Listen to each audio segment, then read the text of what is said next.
ሰላም ቤተሰቦቻችን እንዴት አደራችሁ? እኛ በጣም ደህና ነን። ዛሬ ከሚስቴ ጋራ ከቤተ ክርስቲያን መልስ ቆንጆ ጨጨብሳ ሰራች። ቁጭ ብለን ለመብላት በመዘጋጀት ላይ እንገኛለን። እንዴት ናችሁ እናንተ? ቁርስ በላችሁ? እኛ ገና አሁን ልንበላ ነው። ጸሎት ከተደረገ በኋላ ያው የቤቱ አባወራ አይደል ጸሎት የሚያደርግ ራሴ ማለት ነው። ጸሎት የግድ ሁል ጊዜ ምግብ ሲበላ ማድረግ ግድ ነው። ፈጣሪ ማመስገን ያስፈልጋል። እና እንዲህ ባለ መልኩ ጸሎት ካደረግን በኋላ ወደ መመገባችን። ሚስቴ ደግሞ ለምዳለች ቁርስ ስጠኝ ማለት ይኸውልሽ አምጣ እንጂ ትለኛለች። በእንተ ስላሴ ዛሬ ስላሴ ናቸው፣ ሰንበት ነው። እንኳን አደረሳችሁ ለአጋዕዝተ ዓለም ስላሴ ወርሃዊ መታሰቢያ። ቆንጆ ጨጨብሳን የሰራችው በነገራችን ላይ በሻይ ሲሆን ደግሞ በጣም ነው የሚጣፍጠው። እና በሚገርም ሁኔታ ድሮ ብቻዬን ነበር የምበላው።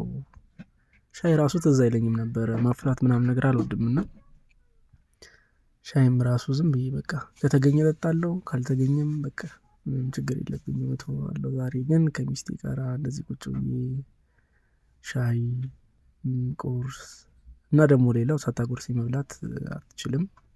ድንገት እኔ እንኳን ሳላጎርሳት ብበላ ቤቱ ውስጥ ምን ሊፈጠር ይችላል? በጣም መገመት ይከብዳል። ብታዩ በቃ እስራኤልና ፍልስጤም በሉት በቃ ከባድ ነው የሚሆነው። እና እኔም ለመርኩኝ በቃ እንግዲህ ሳላጎርስም ሆነ ሳልጎርስ መብላት አልችልም። እና ደግሞ አረ ቲዩባችን በእናታችሁ ሰብስክራይብ እያደረጋችሁ አትርሱ። ላይክ ኮሜንት መጻፋችሁን አትርሱ።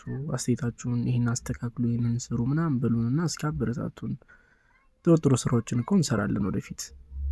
ያው ቤታችን ጠባብ ብትሆንም ዋናው የኛ መሻት የኛ መሞከር ነውና እንደምታበረታቱን ደግሞ እርግጠኛ ነኝ አምናለሁና ቤተሰቦቻችን እንዳትረሱ ሼር ለማድረግ ሞክሩ እስኪ ከቻላችሁ ማለት ነው።